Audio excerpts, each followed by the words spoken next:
സംസ്ഥാന secretary AAYക്കും DYFI സംസ്ഥാന president S. Satheesh, DYFIയുടെ Kozhikode ജില്ലാ സെക്രട്ടറി സഖാവ് വസീഫ് സംസ്ഥാന സെക്രട്ടറിയും കൂടിയാണ്.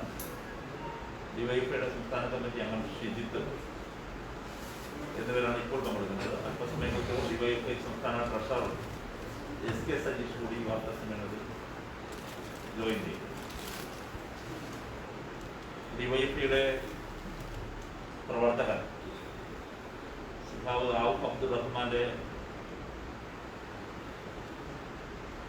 ശവസംസ്കാര ചടങ്ങിൽ പങ്കെടുത്തതിന് ശേഷമാണ് ഞങ്ങൾ ഇന്ന് നിങ്ങളുടെ വാർത്താ സമ്മേളനത്തിൽ പങ്കെടുക്കുന്നത്.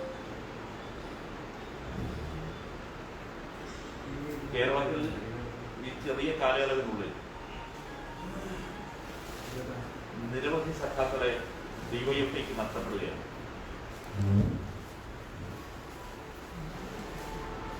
തിരുവോണത്തലേന്നാണ് DYFI പ്രവർത്തകരായ DYFIയുടെ യൂണിറ്റ് പ്രസിഡന്റും യൂണിറ്റ് ജോയിന്റ് സെക്രട്ടറിയുമായ 2 പേർ ക്രൂരമാവിധം കൊല ചെയ്യപ്പെട്ടത് തിരുവനന്തപുരത്ത് ഹക്കും മേഖലായി. അതിനുശേഷമാണ് DYFI നേതാവായിരുന്ന പ്രിയപ്പെട്ട സനൂപ് തൃശ്ശൂരിൽ കൊല ചെയ്യപ്പെട്ടത്. അത് BJP-ക്കാരാണ്. ആദ്യം ഇത് കോൺഗ്രസ്സുകാർ. ഔഫ് അബ്ദുൾ റഹ്മാനെ കൊല്ലാനുള്ള കാരണം ഈ കഴിഞ്ഞ തെരഞ്ഞെടുപ്പിൽ ഇടതുപക്ഷ ജനാധിപത്യ മുന്നണിക്ക് വേണ്ടി പ്രവർത്തിക്കാൻ ഇറങ്ങിയത് ഇടതുപക്ഷ ജനാധിപത്യ മുന്നണി സ്ഥാനാർത്ഥി ലീഗിന്റെ കോട്ടയിൽ വിജയിക്കുന്നതിന് വേണ്ടി കർമ്മനിരതമായി രംഗത്ത് നിന്നു എന്നത് മാത്രമാണ്. വേറൊരു കാരണവും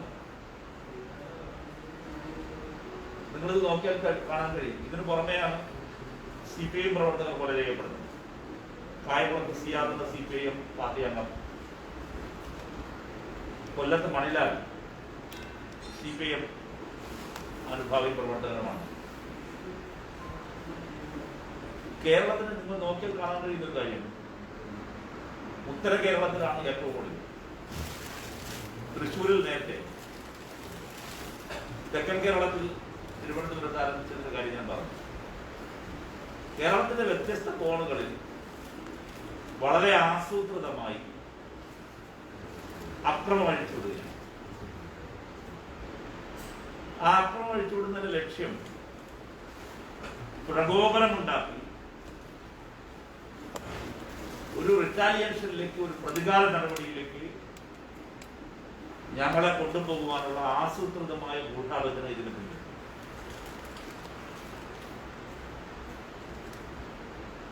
അതെല്ലാം ഓരോ സ്ഥലത്തെയും ഇവരുടെ എല്ലാം നേതാക്കൾ ഇത് അറിഞ്ഞുകൊണ്ട് നടക്കുന്ന കാര്യമാണ്. അതിൽ ഇപ്പോൾ അടിയന്തരമായി DYFIക്ക് ഇപ്പോൾ ആവശ്യപ്പെടാനുള്ള ഒരു കാര്യം, കാസർഗോഡ് ഔഫ് അബ്ദുൾ റഹ്മാന്റെ കൊലപാതകത്തിന്റെ പിന്നിൽ വ്യക്തമായ ഗൂഢാലോചന നടന്നിട്ടുണ്ട് എന്ന് വ്യക്തമാണ്. അതുകൊണ്ട് നിലവിലെ അന്വേഷണ സംഘം വിപുലീകരിക്കണം. ഗൂഢാലോചനയുടെ ഭാഗം സമഗ്രമായി അന്വേഷിക്കണം. ഔഫ് അബ്ദുൾ റഹ്മാന്റെ കൊലപാതകത്തിന്റെ പിന്നിലുണ്ടായിരിക്കുന്ന വളരെ കൃത്യമായ ഗൂഢാലോചന, ആ ഗൂഢാലോചനയുടെ പിന്നിൽ പ്രവർത്തിച്ച കാസർകോട്ടെ ഉന്നതരായ ലീഗിന്റെ നേതാക്കൾ, ഈ സംഭവത്തിന് ശേഷം പ്രതികളെ ഒളിവിൽ കഴിയാൻ സഹായിച്ചവർ,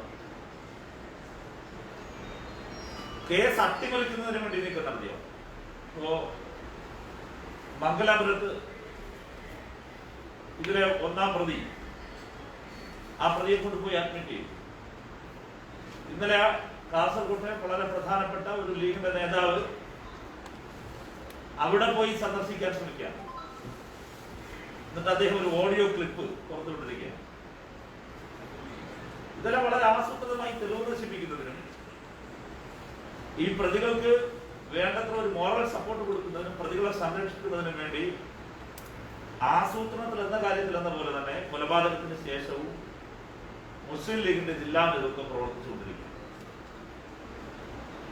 അതുകൊണ്ട് അന്വേഷണം ഈ ഗൂഢാലോചനയുടെ ഭാഗത്തേക്കും കൊലപാതകത്തിനു ശേഷം നടത്തിയ ഇത്തരം സംരക്ഷണങ്ങളിലേക്കും വളരെ കൃത്യമായി പോലീസ് അന്വേഷണം നീളണം എന്നാണ് ഡിവൈഎഫ്ഐക്ക് പ്രധാനമായും ഇന്ന് ആവശ്യപ്പെടാറ് ഒരു കാര്യം. മറ്റൊരു പ്രധാനപ്പെട്ട കാര്യം, ലീഗ് എന്തുകൊണ്ടാണ് ഇത്തരം അക്രമ സംഭവങ്ങളിലേക്ക് പോകുന്നത് എന്നതാണ്. കാസർഗോഡ് പല ഭാഗങ്ങളിലും കടുത്ത അസഹിഷ്ണുതയാണ് ഡിവൈഎഫ്ഐ പ്രവർത്തനത്തോട് ലീഗ് കാണിച്ചത്. അതിനെ അവഗണിച്ചുകൊണ്ടാണ് കാസർഗോഡ് ജില്ലയുടെ പല കോണുകളിലും ഡിവൈഎഫ്ഐ അതിന്റെ പ്രവർത്തനവുമായി മുമ്പോട്ട് പോകുന്നു. കാസർഗോഡ് ചില പ്രദേശങ്ങളിൽ ലീഗ്, അതുപോലെ തന്നെ ചില പോക്കറ്റുകളിൽ RSS മതധ്രുവീകരണം ലക്ഷ്യം വെച്ച് പ്രവർത്തിക്കുന്നു എന്നാണ് ഡിവൈഎഫ്ഐക്ക് അഭിപ്രായപ്പെടാൻ. വളരെ കൃത്യമാണ്. ചില പോക്കറ്റുകളിൽ ലീഗ് മറ്റാരെയും പ്രവർത്തിക്കാൻ കൊണ്ടില്ല. ഇനി RSSന്റെ പോക്കറ്റുകളിൽ RSS വേറൊരു കൂട്ടരെയും പ്രവർത്തിക്കാൻ പറ്റും. ഈ രണ്ടു കൂട്ടരും പരസ്പര സഹായത്തിലാണ് കാസർഗോഡ് പ്രവർത്തിക്കുന്നത്. ലീഗ് പുതിയ സാഹചര്യത്തിൽ ലീഗ് പരമ്പരാഗതമായി തുടർന്നു വന്നിരുന്ന എല്ലാ ആശയങ്ങളും ഉപേക്ഷിച്ച് വളരെ കൃത്യമായി ജമാഅത്തെ ഇസ്ലാമിയുടെയും പോപ്പുലർ ഫ്രണ്ടിന്റെയും ഒരു ഫോട്ടോ സ്റ്റാറ്റ് പതിപ്പായി ലീഗ് മാറിയിരിക്കുന്നു. ഒറ്റക്കുത്തിനാണ് സഖാവ് മുഹമ്മദ് റഹ്മാനെ കൊലപ്പെടുത്തിയത്. ഒറ്റക്കുത്തിന് ഹൃദയത്തിലേക്കാണ്, സഖാവ് മുഹമ്മദ് റഹ്മാന്റെ ഹൃദയത്തിലേക്കാണ് ഈ ലീഗ് ക്രിമിനൽ കുത്തിയ കത്തിയുടെ ആഴം ഇറങ്ങിപ്പോയിരിക്കുന്നു. ഡിവൈഎഫ്ഐക്ക് ബലമായൊരു സംശയമുള്ളത്, അന്വേഷണ സംഘം അതുകൂടി പരിശോധിക്കണമെന്ന് ആവശ്യപ്പെടുകയാണ്. ലീഗിന്റെ കേഡർമാർക്ക് പോപ്പുലർ ഫ്രണ്ടിന്റെ സഹായത്തോടുകൂടി പ്രത്യേക ആയുധ പരിശീലനം നൽകുന്നു എന്നതിന്റെ വ്യക്തമായ തെളിവായി ഞങ്ങൾ ഇതിനെ കാണുകയാണ്. ഇത് പോപ്പുലർ ഫ്രണ്ടിന്റെ ഒരു രീതിയാണ് ഈ ഒറ്റ കുത്തിന് കൊല്ലുക എന്നതല്ല. അത് കുത്തിയിരിക്കുന്നത് വളരെ കൃത്യമായി പ്രാഥമികമായ വിവരങ്ങൾ പുറത്തു വരുമ്പോൾ ഹൃദയം തുളച്ചു പോകുന്ന ആഴത്തിലേക്ക് വളരെ കൃത്യമായി കത്തി ആഴ്ന്നിറങ്ങിയിരിക്കുകയാണ്. ഇത്തരം പ്രൊഫഷണൽ ട്രെയിനിങ്ങുകൾ പോപ്പുലർ ഫ്രണ്ടിന്റെ സഹായത്തോടു കൂടി ലീഗ് നൽകുന്നു. ലീഗിന്റെ അടിത്തറ ഇളകിക്കൊണ്ടിരിക്കുന്ന ഈ സന്ദർഭത്തിൽ ലീഗ് മതരാഷ്ട്രവാദം മുൻപോട്ട് വെക്കുന്ന ജമാഅത്തെ ഇസ്ലാമിയുടെ പിന്നാലെ പോകും. ഇന്ന് യഥാർത്ഥത്തിൽ ലീഗ് ജമാഅത്തെ ഇസ്ലാമിയുടെയും പോപ്പുലർ ഫ്രണ്ടിന്റെയും തടവറയിലാണ് ഇന്ന് ലീഗ് കഴിയുന്നത് എന്ന് വളരെ വ്യക്തമാണ്. അതുകൊണ്ടാണ് ഈ പ്രവണത ലീഗ് തുടർച്ചയായി ആവർത്തിച്ചുകൊണ്ടിരിക്കുന്നത്. ഇത് കൊലപാതകത്തിലേക്ക് നീങ്ങിയ കാര്യമാണ്. പക്ഷെ കൊലപാതകത്തിന് മുമ്പ് നിങ്ങൾ കണ്ടിട്ടുണ്ടാവും, ഒരു താലിബാൻ രീതിയെ അനുസ്മരിപ്പിക്കും വിധം അസഹിഷ്ണുത എങ്ങനെയാണ് എന്ന് ലോകത്തിന് കാട്ടിക്കൊടുത്തൊരു കൂട്ടരാണല്ലോ ഈ താലിബാൻ. ആ താലിബാൻ രീതി അനുസ്മരിപ്പിക്കും വിധമാണ് ഒരു വാർഡിൽ, ഈ കൊലപാതകം നടന്നിട്ട് തൊട്ടടുത്ത വാർഡാണ്, ആ വാർഡിൽ ലീഗ് ജയിച്ചു. പക്ഷെ ലീഗ് പരാജയത്തിനൊത്താണ് അവിടെ ജയിച്ചത്. BJPയുടെ കൂടി സഹായം വാർഡിൽ കിട്ടിയിട്ടുണ്ടെന്ന് വോട്ടിന്റെ ഘടന നമുക്ക് മനസ്സിലാക്കി. BJP സഹായത്തിലാണ് ആ വാർഡ് ജയിച്ചത്. ഇത് തൊട്ടടുത്ത വാർഡ്, ആ വാർഡിലാണ് ലീഗിനെതിരെ പ്രവർത്തിക്കുകയും ലീഗിനെതിരെ വോട്ട് രേഖപ്പെടുത്തുകയും ചെയ്തൊരു കുടുംബത്തിൽ കയറി ആക്രമിക്കുന്ന ദൃശ്യം പുറത്തു. അത് പുറത്തു വന്ന ദൃശ്യം മാത്രമാണ്. അത് ഒരു വീട്ടിലെ ആക്രമണം മാത്രമാണ് പുറത്തു. ആ പ്രദേശത്തെ ലീഗിനെതിരെ വോട്ട് ചെയ്ത, ലീഗിനെതിരെ പ്രവർത്തിച്ച മുഴുവൻ വീടുകളിൽ ലീഗ് ക്രിമിനലുകൾ പോയി ആക്രമണം കാണിക്കുന്നത് പരസ്യമായി പോവാണ്. അവിടുത്തെ സ്ഥാനാർത്ഥി വിജയിച്ചു വന്ന സ്ഥാനാർത്ഥി വനിതകളാണ്. ഈ രണ്ട് വാർഡിൽ ILLന്റെ സ്ഥാനാർത്ഥി, ഇടതുപക്ഷ ജനാധിപത്യ മുന്നണിയുടെ സ്ഥാനാർത്ഥി വിജയിച്ചു. ആഹ്ലാദ പ്രകടനത്തിന് വിടില്ലാതെ, ആഹ്ലാദ പ്രകടനം നടക്കുമ്പോൾ ആഹ്ലാദ പ്രകടനത്തിന് ആക്രമണം നടത്താം. ആ വനിതാ സഖാവിനോട് അവിടെ മത്സരിച്ച് വിജയിച്ച കൗൺസിലറോട് ഞാൻ സംസാരിച്ചു. അവര് പറയാണ്, ഒരു സ്ത്രീ എന്നെ രക്ഷിക്കായിരുന്നു, ഒരു വീട്ടിനകത്ത് കയറി ആ സ്ത്രീ വീട്ടിനകത്ത് കയറി സംരക്ഷണം കൊടുത്ത് രക്ഷിക്കുകയായിരുന്നു. പ്രവർത്തിക്കാൻ വിടില്ല. പക്ഷേ ജനങ്ങൾ നോക്കൂ, ലീഗിന് എതിരാണ്. അവിടെ ഇടതുപക്ഷ ജനാധിപത്യ മുന്നണി വിജയിക്കും. കാഞ്ഞങ്ങാട് നഗരസഭയുടെ ഒരു ചരിത്രം എടുത്ത് പരിശോധിച്ചാൽ, കാഞ്ഞങ്ങാട് മുനിസിപ്പാലിറ്റിയുടെ പരിശോധിച്ച് നോക്കിയേ, DIC ഇടതുപക്ഷ ബന്ധമുണ്ടായിരുന്ന സന്ദർഭത്തിൽ മാത്രമാണ് ഒരു ചെറിയ കാലയളവിൽ അവിടെ ഇടതുപക്ഷ ജനാധിപത്യ മുന്നണി ഉണ്ടായിരുന്നത്. കാലാവധി പൂർത്തിയാക്കിയ കാഞ്ഞങ്ങാട്ടെ ആദ്യത്തെ ഭരണസമിതി ഇക്കഴിഞ്ഞ ഭരണസമിതിയാണ്. കഴിഞ്ഞ തദ്ദേശ സ്വയംഭരണ സ്ഥാപനങ്ങളിലേക്ക് നമ്മൾ തെരഞ്ഞെടുപ്പിൽ അവിടെ വിജയിക്കുന്നു. രമേശിനോട് ചെയർമാനായി വന്നു. ഇടതുപക്ഷം 5 വർഷം തുടർച്ചയായി. ഇപ്പോഴുള്ള അനുഭവം എന്താണ്? വലിയ മെജോറിറ്റി, വ്യക്തമായ മെജോറിറ്റി കാഞ്ഞങ്ങാട്ടെ ഭരണം ഇടതുപക്ഷ ജനാധിപത്യ മുന്നണി ഉറപ്പിക്കും. തങ്ങളുടെ പരമ്പരാഗത വോട്ട് ബാങ്കുകൾ നഷ്ടപ്പെടുന്നു, തങ്ങളുടെ അടിത്തറ നഷ്ടപ്പെടുന്നു. അവിടെ ലീഗ് ഇത്തരത്തിലുള്ള മതമൗലികവാദ സംഘടനകളുമായും ഇത്തരത്തിലുള്ള പോപ്പുലർ ഫ്രണ്ട് പോലുള്ള തീവ്രവാദ ഗ്രൂപ്പുകളുമായും കൃത്യമായി ഐക്യപ്പെട്ട് തങ്ങളുടെ പ്രവർത്തകർക്ക് പ്രത്യേകമായ ട്രെയിനിങ് കൊടുത്ത് എതിർ ശബ്ദങ്ങളെ ആയുധം ഉപയോഗിച്ചും കായിക ബലം ഉപയോഗിച്ചും അടിച്ചമർത്തുന്നതിനുള്ള വളരെ കൃത്യമായ നീക്കമാണ് നടത്തിക്കൊണ്ടിരിക്കുന്നത്. അതിന്റെ ഒരു ഉദാഹരണം മാത്രമാണ് ഈ സംഭവം. ഇവിടെ അത്ഭുതപ്പെടുത്തുന്ന ഒരു കാര്യം, ഈ ക്രൂരമായ കൊലപാതകം നടന്നിട്ട് ശ്രീ VM സുധീരൻ മാത്രമാണ് ഇത് തെറ്റാണ് എന്ന് പറയാൻ തയ്യാറായി. ശ്രീ VM സുധീരന്റെ അഭിപ്രായ പ്രകടനത്തിന് പ്രത്യേകം നന്ദി രേഖപ്പെടുത്തി. എന്തുകൊണ്ടാണ്? KPCC നേതൃത്വത്തിന് സംബന്ധിച്ച അഭിപ്രായമില്ല. കാസർഗോഡ് ദാരുണമായി കൊല ചെയ്യപ്പെട്ട 2 ചെറുപ്പക്കാരുടെ ചിത്രവും അവരുടെ പേരും ഉപയോഗിച്ച് കേരളത്തിലാണ് വോട്ട് പിടിച്ചവരല്ലേ. ആ കൊലപാതകം അത് ദാരുണം, യാതൊരു സംശയമുണ്ട്. ആരും കൊല ചെയ്യപ്പെടാൻ പാടില്ല. പക്ഷെ ഞാൻ ചോദിക്കുന്നു, അവിടെ ഒരു ചെറുപ്പക്കാരൻ ദാരുണമായി കൊല ചെയ്യപ്പെടുമ്പോൾ എന്താണ് KPCCയുടെ അഭിപ്രായം? ഇവിടെ നമ്മൾ കാണേണ്ട രാഷ്ട്രീയം പാലാരിവട്ടം പാലത്തിന്റെ കാര്യത്തിലായാലും കമറുദ്ദീന്റെ കാര്യത്തിലായാലും ഈ കൊലപാതകത്തിന്റെ കാര്യത്തിലായാലും ലീഗിനെ തള്ളിപ്പറയാൻ, ലീഗിന് അസ്വാരസ്യമുണ്ടാകുന്ന ഒരു കാര്യം പോലും പറയാൻ ഇവിടെ ഇവർ തയ്യാറാകുന്നില്ല. കോൺഗ്രസിന് കഴിയുന്നില്ല. കോൺഗ്രസ് ഇന്ന് ലീഗിന്റെ തടവറയിലും ലീഗ് ജമാഅത്തെ ഇസ്ലാമിയുടെയും പോപ്പുലർ ഫ്രണ്ടിന്റെയും തടവറയിലാണ് എന്നാണ് ഈ കാര്യത്തിൽ മനസ്സിലാക്കുന്നത്. ഇത് അപകടകരമായ ഒരു പ്രത്യാഘാതം കേരളത്തിലുണ്ടാക്കും. പ്രത്യേകിച്ച് ഉത്തര കേരളത്തിന്റെ പല കോണുകളിലും ഉണ്ടാക്കും. ഇതിനെതിരെ ശക്തമായ പ്രതികരണം കേരളത്തിലെമ്പാടും ഉയർത്തിക്കൊണ്ട് വരണം എന്നാണ് DYFI ഉദ്ദേശിക്കുന്നത്.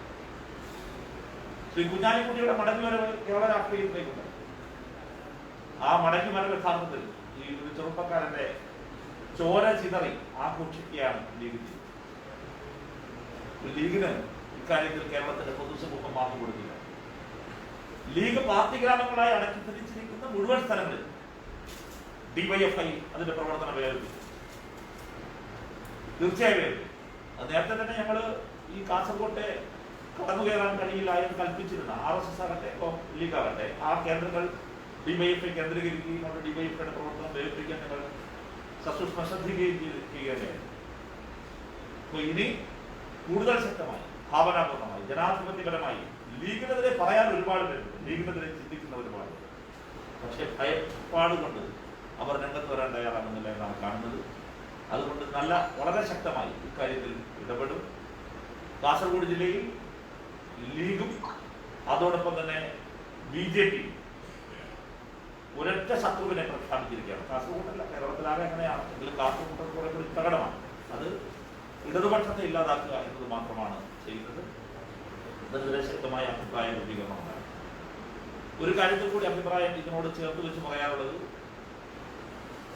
ജമാഅത്തെ ഇസ്ലാമി ചെയ്തുകൊണ്ടിരിക്കുന്ന ഒരു പ്രവർത്തനത്തെ സംബന്ധിച്ചാണ്.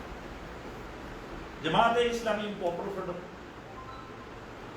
RSSന്റെ ചട്ടുകങ്ങളായി പ്രവർത്തിച്ചുകൊണ്ടിരിക്കുകയാണ്. അതെങ്ങനെയെന്നാൽ ഏതൊരു കൊച്ചുകുട്ടിക്കും അറിയാവുന്ന കാര്യങ്ങളാണ്. RSS എന്ന അപകടത്തെ, ആർക്കും യോജിക്കാനാകാത്ത അപകടത്തെ പ്രതിരോധിക്കുന്ന ഏറ്റവും പ്രധാനപ്പെട്ട രാഷ്ട്രീയ ധാര ഇടതുപക്ഷമാണ്. അത് യാഥാർത്ഥ്യമാണ്. 1990-കളോടുകൂടി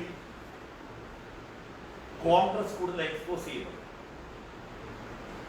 RSSനെ പ്രതിരോധിക്കാൻ കഴിയില്ല എന്ന് കൂടുതൽ ആളുകൾക്ക് വ്യക്തമാണ്. പിന്നീട് ഇങ്ങോട്ടുള്ള ഓരോ ഘട്ടത്തിലും എടുത്താൽ കോൺഗ്രസ് ക്രമേണ BJP ആയി രൂപാന്തരപ്പെടുന്നത് നമ്മൾ കാണുന്നു. ശ്രീ കപിൽ സിബൽ ഉൾപ്പെടെയുള്ളവർ അത് തുറന്നു പറയുന്ന നിലയുണ്ടാവും. ഈ സാഹചര്യത്തിൽ മതത്തെ മാത്രം മുന്നിൽ നിർത്തി, മതവികാരം മാത്രം ഉപയോഗപ്പെടുത്തി കേരളത്തിലെ മുസ്ലിം ജനവിഭാഗത്തെ, മതന്യൂനപക്ഷങ്ങളെ പൂർണ്ണമായി കോൺഗ്രസിന്റെ പിന്നിൽ നിർത്തിക്കൊടുക്കുന്ന ഒരു പണിയാണ് ഇത്രയും കാലം ലീഗ് ചെയ്തുകൊണ്ടിരുന്നത്. യാഥാർത്ഥ്യം തിരിച്ചറിഞ്ഞ ഈ ജനവിഭാഗം ഇടതുപക്ഷമാണ് ശരിയെന്ന യാഥാർത്ഥ്യം തിരിച്ചറിയുമ്പോൾ ഇടതുപക്ഷത്തെ മുസ്ലിം വിരുദ്ധരായി ചിത്രീകരിക്കാൻ ജമാഅത്തെ ഇസ്ലാമി, പോപ്പുലർ ഫ്രണ്ടും അവരുടെ മാധ്യമങ്ങളും തയ്യാറാകും. അവരുടെ നരേഷൻ മുഴുവൻ അങ്ങനെയാണ്. നിങ്ങൾ നോക്കും, RSSന്റെ കണ്ണിലെ കരടായ സഖാവ് പിണറായി വിജയനെ പോലും ആ നിലയിൽ വളരെ കൃത്യമായി ഒരു ശ്രമമാണ് നടത്തുന്നത്. ഞാൻ പറയുന്നത് ആ ശ്രമം ആർക്ക് വേണ്ടിയായിരിക്കും? കേരളത്തിലെ ഇടതുപക്ഷത്തെ ദുർബലപ്പെടുത്താൻ വേണ്ടി വേറെ ആരെയും വേണ്ട. ജമാഅത്തെ ഇസ്ലാമി ദുർബലപ്പെടുത്താൻ ശ്രമിക്കുന്നത് കേരളത്തിലെ ഇടതുപക്ഷത്തെയാണ്. പോപ്പുലർ ഫ്രണ്ട് ശ്രമിച്ചുകൊണ്ടിരിക്കുന്നത് കായികമായും അല്ലാതെയും ദുർബലപ്പെടുത്താൻ ശ്രമിക്കുന്നത് കേരളത്തിലെ ഇടതുപക്ഷത്തെയാണ്. ആ ഇടതുപക്ഷത്തെ ദുർബലപ്പെടുത്താൻ നടത്തുന്ന ഈ രാഷ്ട്രീയ നീക്കം കരുതിക്കുട്ടിയുള്ള രാഷ്ട്രീയ നീക്കമാണ്. അത് ആത്യന്തികമായി കേരളത്തിൽ BJPക്ക് ശക്തി പകരാൻ ഉള്ളത് മാത്രമാണ്. കാരണം ഇടതുപക്ഷ വിരുദ്ധ ചേരിയിൽ RSS വിരുദ്ധ ചേരിയിൽ ഒരുമിച്ച് അണിനിരന്നു വരേണ്ട മതനിരപേക്ഷ ജനാധിപത്യ വിശ്വാസികളുടെ ഐക്യനിരയെ ഇല്ലാതാക്കുന്നതിനുള്ള വളരെ സംഘടിതമായ, വളരെ കൃത്യമായ, കണ്ണിങ്ങായ നീക്കമാണ് ജമാഅത്തെ ഇസ്ലാമി നടത്തിക്കൊണ്ടിരിക്കുന്നത്. അത് തന്നെയാണ് ലീഗും നടത്തിക്കൊണ്ടിരിക്കുന്നത്. അതുകൊണ്ട് ഈ കൊലപാതകത്തിന്റെ പശ്ചാത്തലത്തിൽ DYFIക്ക് കേരളത്തോട് പൊതുവിൽ അഭ്യർത്ഥിക്കാറുണ്ട്. വളരെ ശക്തമായ കൊലപാതക രാഷ്ട്രീയത്തിനെതിരായ വളരെ ശക്തമായ ഒരു അഭിപ്രായ രൂപീകരണം കേരളത്തിൽ ഉയർത്തുകയാണ്. ഒരു കാര്യം കൂടി പറഞ്ഞ് അവസാനിപ്പിക്കുക, അത് മാധ്യമങ്ങളോടാണ്. ഇന്നലെ കൊല്ലപ്പെട്ട ചെറുപ്പക്കാരന് 6 മാസം ഭാര്യ ഗർഭിണിയാണ്. അദ്ദേഹത്തിന്റെ ഉമ്മ ഒരു നിത്യരോഗിയാണ്. കരളലിയിപ്പിക്കുന്ന, ഹൃദയം പുലർത്തുന്ന ഈ കാഴ്ച കേരളത്തിൽ എന്തുകൊണ്ടാണ് മാധ്യമങ്ങൾ ഒരു പ്രധാനപ്പെട്ട ചർച്ചയായി കൊണ്ടുവരാറ്? കേരളത്തിലെ അക്രമ രാഷ്ട്രീയത്തിനെതിരെ വലിയ ചർച്ച നിങ്ങൾ ഉയർത്തിക്കൊണ്ടുവന്നു. ഭൂമിയോളം ഞങ്ങൾ ക്ഷമിക്കുന്നില്ല. എന്തുകൊണ്ടാണ് ഞങ്ങളുടെ പ്രവർത്തകർ ചോര ചെയ്ത് മരിച്ചുകൊണ്ടിരിക്കുമ്പോൾ നിങ്ങൾ ഇന്നലകളിൽ പുലർത്തിയ സ്ഫോടനാത്മകമായ വാർത്താരീതി, ആക്രമണോത്സുകമായ വാർത്താരീതി, ആ വാർത്താരീതിയിൽ നിന്ന് എന്തുകൊണ്ട് നിങ്ങൾ ഈ അക്രമകാരികളെ ഒഴിവാക്കി നിർത്തുന്നു എന്നത് DYFI കേരളത്തിന്റെ പൊതുസമൂഹത്തിന് മുമ്പിൽ ചർച്ചയ്ക്ക് വെക്കുകയാണ്. ഞങ്ങളന്ന് കേരളത്തിലെ മാധ്യമങ്ങളോട് പറഞ്ഞിരുന്ന ഒരു കാര്യം, നിങ്ങൾ ഈ ഉയർത്തിക്കൊണ്ടുവരുന്ന ചർച്ച അക്രമ രാഷ്ട്രീയത്തിനെതിരെ തന്നെയാണോ അതോ ഇടതുപക്ഷത്തിനെതിരെ മാത്രമാണ്? അക്രമ രാഷ്ട്രീയം എന്ന കാര്യത്തെ പൊതുവിൽ കേരളത്തിന്റെ ഒരു പൊതുസമൂഹം ഒരിക്കലും അംഗീകരിക്കാത്ത, ഒരാൾക്കും യോജിക്കാനാകാത്ത ഈ പ്രവണത അവസാനിപ്പിക്കാൻ, ഈ പ്രതിഭാസം അവസാനിപ്പിക്കാനുള്ള ആത്മാർത്ഥമായ പരിശ്രമം തന്നെയാണോ നിങ്ങൾ ഇന്നലകളിൽ നടത്തിയിരുന്നത് എന്ന് നിങ്ങൾ തിരിഞ്ഞു നോക്കും. എന്തായിരുന്നു കേരളത്തിൽ നടത്തിയിരുന്നത് എങ്കിൽ എന്തുകൊണ്ട് ഇപ്പോൾ നിങ്ങൾ നിശബ്ദമാകും? ഞാൻ കാസർഗോഡ് നിന്ന് ഇന്നലെ വന്ന് കണ്ണൂർ താമസിച്ചു. ഇന്ന് കണ്ണൂരിലെ പ്രധാനപ്പെട്ട വർത്തമാന പത്രങ്ങളിലെല്ലാം നോക്കി എങ്ങനെയാണ് ഓരോ പത്രവും ഇതിനെ ക്യാരി ചെയ്തിരിക്കുന്നത്. ഞാൻ വളരെ ലളിതയുക്തിയിൽ ഒരു ചോദ്യം തിരിച്ചു ചോദിച്ചു. ഈ തിരിച്ചായിരുന്നു സംഭവിച്ചിരുന്നില്ല. കോഴിക്കോട്ടെ പത്രങ്ങൾ ഞാൻ കണ്ടില്ല. കണ്ണൂർ ജില്ലയിലെ മുഖ്യധാരാ പത്രങ്ങളിൽ ഒന്നിന്റെ പോലും മുൻപേ ഇതൊരു പ്രധാനപ്പെട്ട വാർത്തയായി എന്തുകൊണ്ട് വരുന്നില്ല? തിരിച്ചായിരുന്നെങ്കിലോ? അപകടകരമായ ഈ നിസ്സംഗത കേരളത്തിലെ മാധ്യമങ്ങളുടെ വലതുപക്ഷ ആഭിമുഖ്യത്തെ നേരിട്ട് കാണാനുള്ള അവസരമായി കേരളം വിനിയോഗിക്കണമെന്ന് ഞാൻ അഭ്യർത്ഥിക്കുകയാണ്. ആരും ആരാലും കൊല ചെയ്യപ്പെടാൻ പാടില്ല. ആരും ആരാലും കൊല ചെയ്യപ്പെടാൻ പാടില്ല. ഇപ്പോൾ വ്യത്യസ്ത കോണുകളിൽ ഞാൻ ഈ വാർത്താ സമ്മേളനം തുടങ്ങുന്നത് തന്നെ എങ്ങനെയായിരുന്നു? ബോധപൂർവം പ്രകോപനമുണ്ടാക്കി ഒരു തിരിച്ചടിയിലേക്ക് കാര്യങ്ങളെ കൊണ്ടുവന്നെത്തിക്കാനുള്ള സംഘടിത നീക്കപൂർവ്വം നടത്തുന്നത്. അത് തിരഞ്ഞെടുപ്പ് കണ്ടുകൊണ്ടാണ്. ഒരു കാരണവശാലും അത്തരത്തിലൊരു കാര്യം ആവർത്തിക്കരുത്, അത്തരമൊരു കാര്യത്തിലേക്ക് നമ്മൾ പോകരുത് എന്ന് തുടർച്ചയായി ഞങ്ങളുടെ പ്രവർത്തകരോട് ഞങ്ങൾ പറയുകയില്ല. അങ്ങനെ പറയുന്നതിന്റെ ഗുണം നിങ്ങൾ കാണുകയില്ലേ? അവിടെ മാധ്യമങ്ങൾക്ക് റോളില്ലേ? ഈ കൊലയാളി സംഘങ്ങളെ ഒറ്റപ്പെടുത്താനുള്ള ഒരു ഉത്തരവാദിത്വം, ആ ഉത്തരവാദിത്വത്തിൽ എന്തുകൊണ്ട് മാധ്യമങ്ങൾ ഒഴിഞ്ഞു നിൽക്കുന്നു? എന്തുകൊണ്ട് ഒഴിഞ്ഞു നിൽക്കുന്നു? 6 മാസം ഗർഭിണിയായ കുഞ്ഞ് ആരെയൊക്കെയാണ് അനാഥമാക്കിയത്? പിറക്കാനിരിക്കുന്ന 2 കുഞ്ഞുങ്ങളെയാണ് ഈ കഴിഞ്ഞ 6 മാസത്തിനിടയിൽ കേരളത്തിൽ കോൺഗ്രസും ലീഗും ചേർന്ന് അനാഥമാക്കിയത്. ഒന്ന് വെഞ്ഞാറമൂട്ടിൽ ഹക്ക് മുഹമ്മദിന്റെ ഭാര്യ അജില ഗർഭിണിയാണ്. എന്തുകൊണ്ട് നിങ്ങൾ ദയാരഹിതമായി ഈ പ്രശ്നത്തെ കാണുന്നില്ല, ശക്തമായി നേരിടുന്നില്ല? ഡിവൈഎഫ്ഐക്ക് അക്കാര്യത്തിൽ കേരളത്തിലെ മുഖ്യധാരാ മാധ്യമങ്ങളോട് ശക്തമായ വിയോജിപ്പ്, ആ വിയോജിപ്പ് ഡിവൈഎഫ്ഐ ഉയർത്തിപ്പിടിക്കുക, നിങ്ങളോട് രേഖപ്പെടുത്തുക. കേരളത്തിലെ മാധ്യമങ്ങൾ പുനർവിചിന്തനത്തിന് തയ്യാറാണ്. കേരളത്തിലെ സാംസ്കാരിക നായകർ, കേരളത്തിലെ വ്യത്യസ്ത കോണുകളിൽ നിൽക്കുന്ന സാമൂഹിക രാഷ്ട്രീയ രംഗത്തെ പ്രതിഭകൾ, അതുകൊണ്ടാണ് ഞാൻ ശ്രീ VM സുധീരന്റെ പ്രസ്താവനയെ ഞാൻ സ്വാഗതം ചെയ്തു. തള്ളിപ്പറയട്ടെ. ഞാൻ വേറൊരു കാര്യം ചോദിക്കുന്നു, കൊലപാതകം അവിടെ നിൽക്കട്ടെ. വൈറലായ ഒരു ദൃശ്യമുണ്ടല്ലോ, ആ വീട് കയറി ആക്രമിക്കുന്നു. അതൊരു ഡിവൈഎഫ്ഐക്കാരനാണ് ചെയ്തിരുന്നെങ്കിൽ കേരളത്തിൽ എത്രമാത്രം ചർച്ചയാകുമായിരുന്നു? നമ്മളൊന്ന് ഓർത്ത് നോക്കൂ, എത്ര ചർച്ചയാകുമായിരുന്നു ഈ കൊലപാതകം മാറ്റി. ഡിവൈഎഫ്ഐ വോട്ട് ചെയ്യാത്ത, അല്ലെങ്കിൽ CPM LDF വോട്ട് ചെയ്യാത്ത ഒരു കുടുംബത്തെ ഡിവൈഎഫ്ഐ പ്രവർത്തകർ, CPIM പ്രവർത്തകർ പോയിട്ട് ഇതുപോലെ ആക്രമിക്കുന്ന ഒരു ദൃശ്യമാണ് പുറത്തു വന്നിരുന്നത്. കേരളം ഇതുപോലെ നിസ്സംഗമായി നോക്കി നിൽക്കുമായിരുന്നു. ഓട്ടോ കാശ് ഓമനക്കുട്ടൻ പിരിച്ചപ്പോഴായിരുന്നു ഓമനക്കുട്ടനെ കള്ളനാക്കി കേരളത്തിലെ മാധ്യമങ്ങൾ ക്ഷോഭജനകമായ വാർത്തകൾ പുറത്തുവിട്ടത്. ശരിയല്ലേ? കേരളത്തിൽ കണ്ടതല്ലേ? നഗ്നമായി ഒരു കുടുംബത്തിൽ കയറിയിട്ട് ആക്രമിക്കുകയാണ്. ആ ആക്രമിക്കുന്ന കാര്യം എന്തുകൊണ്ട് ഒരു വലിയ വാർത്തയായി? ഇങ്ങനെയൊക്കെയുള്ള കാര്യങ്ങൾ നിങ്ങൾ ഉയർത്തിക്കൊണ്ട് വരുമ്പോഴല്ലേ ഈ കൊലയാളി സംഘങ്ങളെ ഒറ്റപ്പെടുത്താൻ നമുക്ക് സാധിക്കുകയുള്ളൂ. കേരളത്തിൽ സമാധാനം നിലനിൽക്കണമെങ്കിൽ തീർച്ചയായും മാധ്യമങ്ങൾക്ക് അതിലൊരു റോളുണ്ട് എന്ന് ഞാൻ പറയുകയാണ്. ഞങ്ങളുടെ അഭിപ്രായമാണ്. ഞങ്ങളുടെ ഭാഗത്ത് നിന്ന് അത്തരം ഒരു വിഷയമുണ്ടായപ്പോൾ എപ്പോഴെങ്കിലും ഉണ്ടായിട്ടുണ്ട് എന്ന് നിങ്ങൾ കടന്നാക്രമിച്ചതുപോലെ ഇനിയും കടന്നാക്രമിക്കണം എന്ന് തന്നെയാണ് ഞങ്ങളുടെ അഭിപ്രായം. പക്ഷേ എന്തുകൊണ്ട് നിങ്ങൾ ഇവിടെ നിശബ്ദമാകുന്നു? അതിന്റെ അർത്ഥം ഇന്നലകളിൽ നിങ്ങൾ കടന്നാക്രമിച്ചത് ഞങ്ങളുടെ രാഷ്ട്രീയത്തെ മാത്രമായിരുന്നു.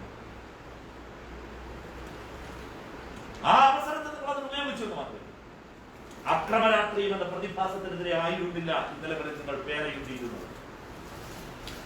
ഈ വിയോജിപ്പ് കേരളത്തിലെ മാധ്യമങ്ങളോട് ഡിവൈഎഫ്ഐ മുൻപോട്ട് വെക്കുക. ഇത്രയും കാര്യങ്ങളാണ് നിങ്ങളോട് പറയാം.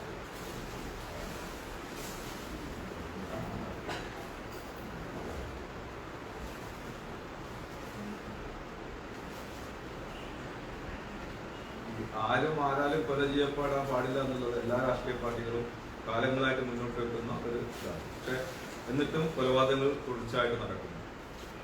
എന്തുകൊണ്ടാണ് ഇത്തരത്തിൽ ഉണ്ടാകുന്നത്? നിങ്ങൾ ഒരു കൊലപാതകം ചിന്തിച്ചിരുന്നത് മാത്രമല്ല, പലപ്പോഴും പ്രതികളാവുന്നവർ പിന്നെയും പാർട്ടിയിലേക്ക്, അത് ഞാൻ പറയുന്നത് CPM അല്ലെങ്കിൽ DYFI എന്ന് മാത്രമല്ല, എല്ലാ BJP അടക്കമുള്ള കോൺഗ്രസ് അടക്കമുള്ള എല്ലാവരും ഉൾപ്പെടുത്തിയാണ് ഞാൻ പറയുന്നത്. പൊതുവായിട്ടൊരു കാര്യമാണ്. പലപ്പോഴും നേതാക്കന്മാരെ സഹായിക്കുന്നു, നേതാക്കൾ സഹായിക്കുന്നു. അവർ പാർട്ടിയിലേക്ക് തിരിച്ചു വന്നില്ലെങ്കിലും അവർക്ക് വ്യക്തമായ സഹായം കിട്ടുന്നു, അവർക്ക് സമൂഹത്തിൽ കൃത്യമായി ഇറങ്ങി നടക്കാൻ പറ്റുന്നു. അത്തരമൊരു സാഹചര്യം ഉള്ളത് കൊണ്ടുമാണ് പലപ്പോഴും വീണ്ടും വീണ്ടും കൊലപാതകങ്ങൾ ഉണ്ടാകുന്നത്. ഇത്തരത്തിൽ ഈ കൊലപാതകം നടത്തുന്ന ആളുകളെ സമൂഹത്തിൽ ഒറ്റപ്പെടുത്തുക എന്ന ലക്ഷ്യത്തിലേക്ക് മുന്നോട്ട് കൊണ്ടുപോകാൻ ഡിവൈഎഫ്ഐ മുൻകൈ എടുക്കുമ്പോൾ ഭാവിയിൽ ഇത്തരത്തിലുള്ള കൊലപാതകം നടക്കാതിരിക്കാൻ വേണ്ടി എന്ത് മുൻകൈയാണ് വരുന്നത്? കാരണം നമ്മൾ ഈ പ്രസ്താവന നമ്മൾ കാലങ്ങളായി കേട്ടുകൊണ്ടിരിക്കുന്നതാണ്. ഒരു ഫലം ഇത്രയും കാലമായിട്ട് ഉണ്ടായിട്ടില്ല. പിന്നെയും കൊലപാതകങ്ങൾ നടന്നുകൊണ്ടിരിക്കും. സമൂഹത്തിൽ ഒരു ഈ നിലയിൽ ഇതിനെല്ലാവർക്കും അവരുടേതായ ഉത്തരവാദിത്വം. ഡിവൈഎഫ്ഐ എന്ന ഓർഗനൈസേഷൻ അതിൽ പുലർത്തുന്ന ഉത്തരവാദിത്വം നിങ്ങളുടെ മുമ്പിൽ കൺമുമ്പിൽ കാണാൻ കഴിയും. ഇതാണ് ഞാൻ പറഞ്ഞത്. കൂടിയോടെ ക്ഷമിച്ചു ഞങ്ങൾ നിൽക്കുകയാണ്. ഇനി ഇതിലേറെ എന്താണ് ഞങ്ങൾ ചെയ്യുന്നത്? ഇനി communist party of India Marxist പൊതുവിൽ ഇക്കാര്യത്തിലെടുത്ത സമീപനവും നമ്മുടെ കൺമുമ്പിലുണ്ട്. അതിൽ ആ ഉത്തരവാദിത്വം കോൺഗ്രസ് BJP നിർവഹിക്കുന്നില്ല. ഇനി കോൺഗ്രസിന്റെയും BJPയുടെ ഉത്തരവാദിത്വം ഇവിടെ നിൽക്കട്ടെ. മാധ്യമങ്ങൾ നിർവഹിക്കുന്നുണ്ടോ? നമ്മളെല്ലാവരും ചേർന്ന് നിൽക്കുമ്പോഴല്ലേ ഈ മാറ്റം ഉണ്ടാവുകയുള്ളൂ. ആരും കൊല ചെയ്യപ്പെടാൻ പാടില്ല. ഒരു കുടുംബവും ഇങ്ങനെ അകാരണമായി അനാഥമാക്കപ്പെടാൻ പാടില്ല. ഇതൊരു ഉള്ളിൽ തട്ടിയുള്ള ഒരു സംസാരമായും പ്രശ്നമായും കേരളത്തിൽ ഉയർന്നു വരണ്ടേ? എങ്ങനെയാണ് കേരളത്തിൽ ഇത്തരത്തിലുള്ള അഭിപ്രായ രൂപീകരണം കൊണ്ടുവരേണ്ടത്? എങ്ങനെയാണ് ഈ കൊലയാളി എവർ രാഷ്ട്രീയമായി ഒറ്റപ്പെട്ടു പോകും എന്ന് തോന്നുന്നിടത്തല്ലേ അങ്ങനെ ഒറ്റപ്പെടുത്തണമെന്ന തോന്നലിൽ നമ്മളെല്ലാവരും നിൽക്കട്ടെ. ഡിവൈഎഫ്ഐ ഇതിൽ അഭിപ്രായം. ഞങ്ങൾ കഴിഞ്ഞ തവണ 2 തവണ ഈ സംഭവങ്ങൾ ഉണ്ടായപ്പോൾ സനൂപിന്റെ കൂടി പശ്ചാത്തലത്തിൽ ഞങ്ങൾ എന്ത് ചെയ്തു? കേരളത്തിലെ പ്രധാനപ്പെട്ട വ്യക്തിത്വങ്ങളുമായി ഞങ്ങൾ പോയി നേരിട്ട് കണ്ടുപോയി.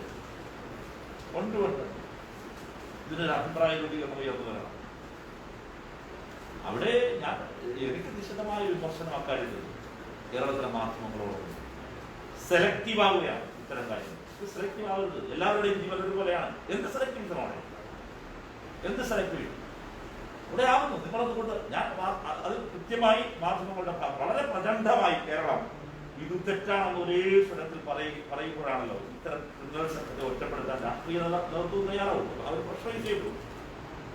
നിയമവ്യവസ്ഥയിൽ സ്വാഭാവികമായി ശക്തിപ്പെടുന്നു. ഇപ്പോൾ വെഞ്ഞാറമൂട് കൊലക്കേസിൽ 90 ദിവസം കുറ്റപത്രമുണ്ട്. നല്ലൊരു സൂചനയാണ്. ഇങ്ങനെ നിൽക്കട്ടെ. ഇതില് എല്ലാവർക്കും അവരുടേതായ പാർട്ടുണ്ട്. ആ പാർട്ട് നിർവഹിക്കാൻ ഞങ്ങൾക്ക് തികഞ്ഞ ആത്മവിശ്വാസത്തോടെയും അഭിമാനപൂർവ്വം പറയാൻ കഴിയും. ഇപ്പോഴും ഡിവൈഎഫ്ഐയുടെ സെക്രട്ടറി എന്നത് ഡിവൈഎഫ്ഐയുടെ നേതൃത്വമാകുകയാണ്. കേരളത്തിലെ ഡിവൈഎഫ്ഐ പ്രവർത്തകരോട് ഞങ്ങൾക്ക് പറയാനുള്ളത് ഇനിയും പ്രകോപനങ്ങൾ ഉണ്ടാക്കും. കേരളത്തിന്റെ ഏത് കോണിൽ പ്രകോപനം ഉണ്ടായാലും 50 ലക്ഷം അംഗങ്ങളുടെ ഡിവൈഎഫ്ഐ പ്രവർത്തകരോട് ഡിവൈഎഫ്ഐ സെക്രട്ടറി അഭ്യർത്ഥിക്കാനുള്ളത് ഒരു ചെറിയ തോതിലുള്ള തിരിച്ചടി പോലും കേരളത്തിലെവിടെയും ഉണ്ടാകുന്നില്ല. ഇതാണ് ഞങ്ങളുടെ ഉത്തരവാദിത്വം. ഉത്തരവാദിത്തത്തെ പരസ്യമായി പറയുന്നു. അത് പറഞ്ഞുകൊണ്ടാണ് ഈ വാർത്താ സമ്മേളനം ഞാൻ ആരംഭിച്ചത്. വളരെ ആത്മവിശ്വാസത്തോടെ പറയാൻ കഴിയും. ഈ കഴിഞ്ഞ ദിവസങ്ങളിൽ എപ്പോഴുണ്ട് ഉടപ്പിറപ്പുകളാണ് പോയത്. എവിടെയെങ്കിലും ഇവരുടെ തിരിച്ചടിച്ചോ? ഞങ്ങൾക്ക് കഴിയാനില്ല. പക്ഷെ അതെന്തുകൊണ്ടാണ് നിങ്ങളത് കാണാതെ? നിങ്ങൾ എന്തുകൊണ്ടാണ് തിരിച്ചെന്തെങ്കിലും ഉണ്ടായിരുന്നു? ഞാൻ ചോദിക്കുന്നു. നിങ്ങൾ ലളിതം ആലോചിച്ചു കഴിഞ്ഞ ദിവസത്തിൽ തിരിച്ചാണുണ്ടായിരുന്നത്. അതുകൊണ്ട് നമുക്കെല്ലാവർക്കും ഒരുമിച്ച് നീങ്ങാം. വളരെ ആത്മാർത്ഥമായി തന്നെയാണ് നമ്മൾ പറയുന്നത്. ഇടതുപക്ഷ ജനാധിപത്യ മുന്നണിയുടെ പ്രവർത്തകരെന്ന് മാത്രമല്ല, ഒരാളും കൊല ചെയ്യപ്പെടാൻ പാടില്ല. ഒരു കുടുംബവും അനാഥമാക്കപ്പെടാൻ പാടില്ല. ഒരു കുടുംബം. അപ്പൊ അതിന് ഞങ്ങൾക്ക് ചെയ്യാനുള്ളത് ഞങ്ങൾ ചെയ്യുന്നുണ്ട്. ആത്മാർത്ഥമായി തന്നെ ചെയ്യുന്നു. അങ്ങേയറ്റം ഇടപെട്ട് ചെയ്യുന്നു. പക്ഷെ ആ എഫർട്ട് മറുഭാഗത്തിനില്ലെന്ന് മാത്രമല്ല, മറുഭാഗം ആസൂത്രിതമായി കൊലപാതകങ്ങൾ നടത്താൻ പദ്ധതിയിടുകയും ചെയ്യും. അവിടെ വളരെ ഓർക്കസ്ട്രേറ്റഡ് ആയിട്ടുള്ള ഒരു നിശബ്ദതയും നിസ്സംഗതയും നിങ്ങൾ മാധ്യമങ്ങൾ പുലർത്തുന്നു. ഇത് രണ്ടും മാറട്ടെ. കേരളത്തിൽ വലിയ മാറ്റം ഉണ്ടാകുമെന്നാണ് ഞാൻ ദൗർഭാഗ്യമാണെങ്കിലും വിവാദത്തിന്റെ ഭാഗമായിട്ടില്ല പ്രവർത്തകർ അദ്ദേഹം നേതാക്കൾ കൂട്ടി പറഞ്ഞു. മാത്രമല്ല ആ സമയത്ത് ഈ മരണാനന്തര സമയത്ത് ധാരാളം വിമർശിക്കുന്ന സാഹചര്യമുണ്ട്. അത് ജമാഅത്തെ ഇസ്ലാമിയിൽ കൊണ്ടുവരുന്ന നരേഷനാണ്. SYSന്റെ പ്രവർത്തകനാണ്. ഇത് ശരിയാണ്. തികഞ്ഞ മതവിശ്വാസി, വളരെ നല്ല നിലയിൽ തന്നെ അത്തരം റിലീജിയസ് കഷ്ടം തുടരുകയും ചെയ്യുന്ന ഒരു കുടുംബത്തിന്റെ അംഗമാണ്. അത്തരം ആദർശങ്ങളിലേക്ക് വിളിക്കുകയും ചെയ്യുന്നതാണ്. അത്തരം ആളുകൾ ഞങ്ങളോടൊപ്പം ഇപ്പോൾ കടന്നു വരും. മുമ്പ് അങ്ങനെ ഉണ്ടായിരുന്നു. മുസ്ലിം നാമധാരികളായവർ തന്നെ ഇടതുപക്ഷത്തോടൊപ്പം വരിക എന്നത് ഒരിക്കലും നടക്കാത്തൊരു കാര്യമായി. അപ്പോൾ ഇന്നത് കടന്നു വരുന്നു. ലീഗിനെ അസ്വസ്ഥപ്പെടുത്തുന്നത് അതാണ്. ലീഗിനെ അസ്വസ്ഥപ്പെടുന്നതാണ്. ഇന്നലെ രാത്രി എല്ലാ ഭരണാനന്തര ചടങ്ങുകളും കഴിഞ്ഞതിന് ശേഷം വളരെ ദീർഘമായ ഒരു സമയം ഞാൻ സംസ്ഥാന പ്രസിഡന്റ് പ്രശ്നപ്പെട്ടു. ഏറെ നേരം ഇവരുടെ അമ്മാവന്മാരോട്, കുടുംബങ്ങളോട്, അദ്ദേഹത്തിന്റെ വാപ്പ അവിടെ ഇല്ലല്ലോ, അവിടെ ഉള്ളത് അമ്മാവന്മാരാണ്, അവരോടെല്ലാം അവരുടെ ബന്ധുക്കളോടും ആ വീട്ടിൽ വെച്ച് ഏറെ നേരം ഞങ്ങൾ സംസാരിക്കുകയും കാര്യങ്ങൾ വർത്തമാനം പറയുകയും ചെയ്തിട്ടാണ്. ഇപ്പോൾ താങ്കൾ ഉന്നയിച്ചതുപോലൊരു പ്രശ്നം അവരാരും ഉന്നയിച്ചു. അതുകൊണ്ടാണ് ഞാൻ പറഞ്ഞത് അതെല്ലാം തെറ്റായ കാര്യങ്ങളാണ്. അവിടെ നടന്ന എല്ലാ കാര്യങ്ങളും അവരുടെ കുടുംബാംഗങ്ങളുമായി ആലോചിച്ചു, കൂടിയാലോചിച്ചു മാത്രം ചെയ്ത കാര്യം. SYS പ്രവർത്തകനാണ് തീർച്ചയായിട്ടും. അപ്പൊ അത്തരം അങ്ങനെയെല്ലാം സംഘത്തിൽ നിൽക്കുന്നവർ, അങ്ങനെയെല്ലാം പ്രവർത്തിക്കുന്നവർ DYFIയുടെ ഭാഗമായി വരുന്നു എന്നതാണ് ലീഗിനെ കൂടുതൽ അസ്വസ്ഥമാക്കുന്ന ഘടകം. അത് ലീഗിനെ മാത്രമല്ല, ഈ പറയുന്ന ജമാഅത്തെ ഇസ്ലാമിയും പോപ്പുലർ ഫ്രണ്ടിലെല്ലാം അസ്വസ്ഥമാക്കുന്നുണ്ട് എന്നതാണ്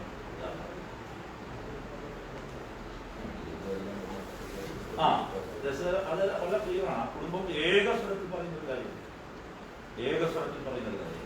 അയാളുടെ പ്രധാനപ്പെട്ട അമ്മാവൻ അദ്ദേഹം പറയുന്നത് മതപണ്ഡിതരാണ് അവരെല്ലാം.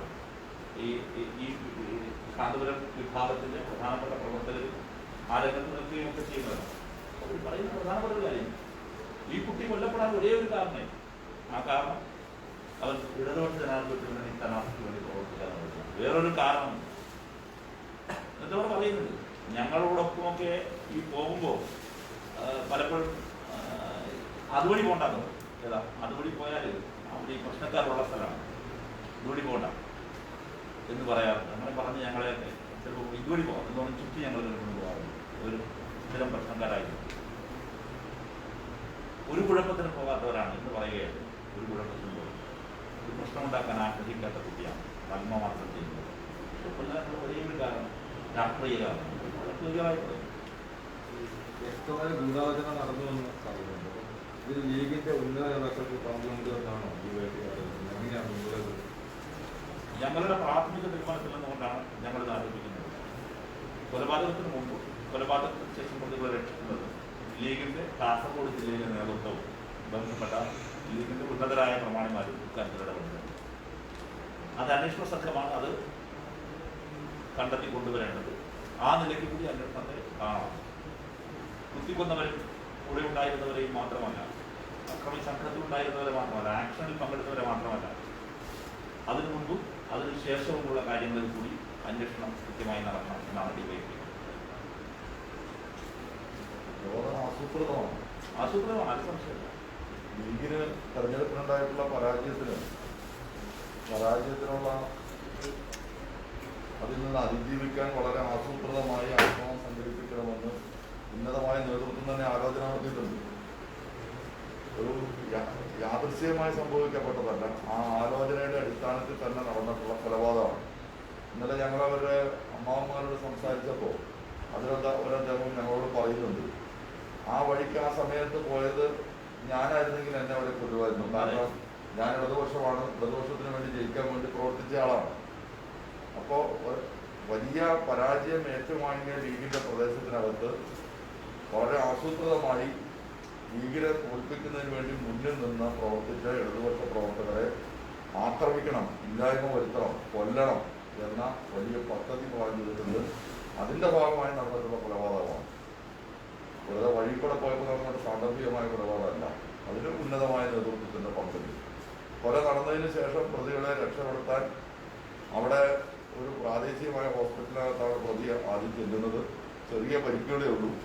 ആള് കൊല്ലപ്പെട്ടു എന്നറിഞ്ഞു കഴിഞ്ഞപ്പോൾ ഈ പ്രതിയെ നേരെ മംഗലാപുരത്തേക്ക് കൊണ്ടുപോയി ഇവരുടെ നിയന്ത്രണത്തിലുള്ള സ്വകാര്യ ആശുപത്രിക്കകത്ത് സംരക്ഷിച്ചു വെക്കുന്ന നില സ്വീകരിച്ചു. അത്തരം പ്രവർത്തനങ്ങൾക്കെല്ലാം കാസർഗോഡ് ജില്ലയിലെ ഉന്നതമായ ലീഗ് നേതൃത്വത്തിന്റെ സഹായമുണ്ട്. അവരുടെ പദ്ധതി അനുസരിച്ചാണ് ആ കാര്യങ്ങൾ നടന്നിട്ടുള്ളത്. അതെല്ലാം പോലീസ് ഗൗരവപൂർവ്വം അന്വേഷിക്കണമെന്നാണ് ഞങ്ങൾ ഇന്നലെയും ആവശ്യപ്പെട്ടിട്ടുള്ളത്, ഇപ്പോൾ ആവശ്യം. അത് മാത്രമല്ല, ഇതിന് മുമ്പ് നടന്ന ഈ സംഭവം ഉണ്ടല്ലോ, ഈ വീട് കയറി ആക്രമിക്കുന്നത് നമ്മുടെ കണ്ട വേറൊരു വീഡിയോ. ആ വേറൊരു വീഡിയോ രസകരമായ സംഭവമാണ്. അവരുടെ ആ സംഭവത്തിൽ കേസ് പോലീസ് വന്നു, വീട് കയറി ആക്രമണത്തിന് ശക്തമായ FIR വരുന്നു. അപ്പോൾ ആ പ്രതികളെ രക്ഷിക്കുന്നതിന് വേണ്ടി ഈ ലീഗിന്റെ ഉന്നത നേതാക്കൾ ഇടപെട്ടിട്ട് ഈ പാവം കുടുംബമാണല്ലോ, ആ കുടുംബത്തെ ഭീഷണിപ്പെടുത്തുക. ആ കുടുംബവുമായി അവരുടെ ഒരാൾക്ക് ഒരു കടയോ മറ്റോ ഉണ്ട്, പുതുതായി കത്തിക്കും എന്ന് പറയുക, ഭീഷണിപ്പെടുത്തി. അതെല്ലാം ലീഗിന്റെ നേതാക്കൾ കൂടിയാണ്. ലീഗിൽ അതിനുകൊണ്ട് ധാർമ്മികത ഉണ്ടായിരുന്നെങ്കിൽ ആ പുനരുത്സവത്തെ അന്ന് തന്നെ നടപടിയെടുത്ത് പുറത്താക്കി വാർത്താക്കൾ കൊടുത്തു. നമുക്ക് ആർക്കും യോജിക്കാൻ പറ്റുന്ന കാര്യമാണ്. ഇവരെ ചെയ്തിരുന്നു. ലീഗ് ആരുടെ കൂടെ ഈ ക്രിമിനൽ സംഘത്തിന്റെ നടപടിയില്ല.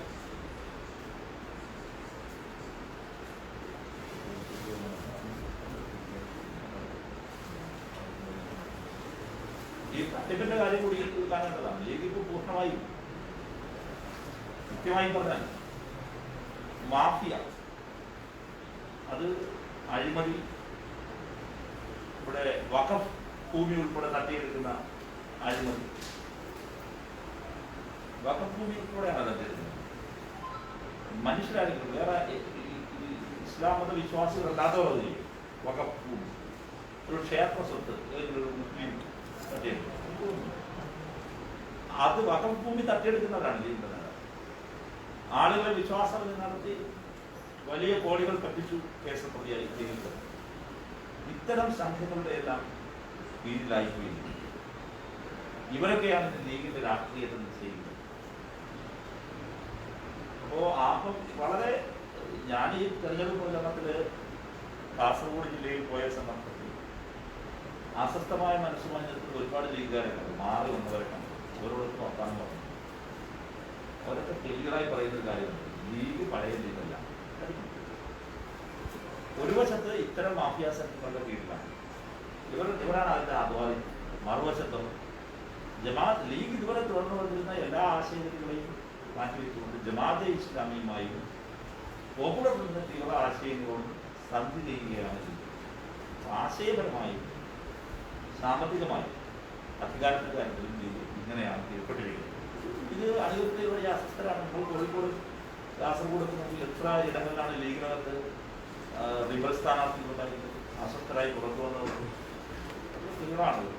അപ്പൊ ഇതിനെ ജനങ്ങളുടെ മുമ്പിൽ ഇനിയും ഞങ്ങൾ പറയും, ലീഗിന്റെ ശക്തിയെ ഞങ്ങൾ തുടർന്ന് ഞങ്ങളുടെ പ്രവർത്തനം നേടുകയും ഔഫ് അബ്ദുൾ റഹ്മാന്റെ ചോരയുണ്ട് ഡിവൈഎഫ്ഐ പ്രവർത്തനത്തെ വിരാമമിടാം എന്ന് കരുതുകയായി വേണ്ട.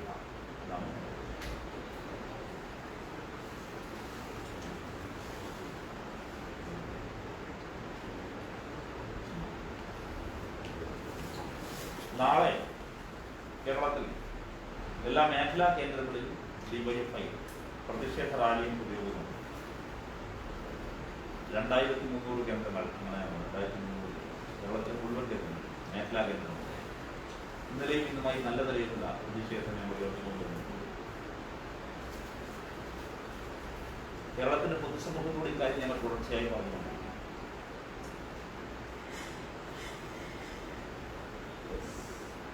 അത്രമെല്ലാം പോയി.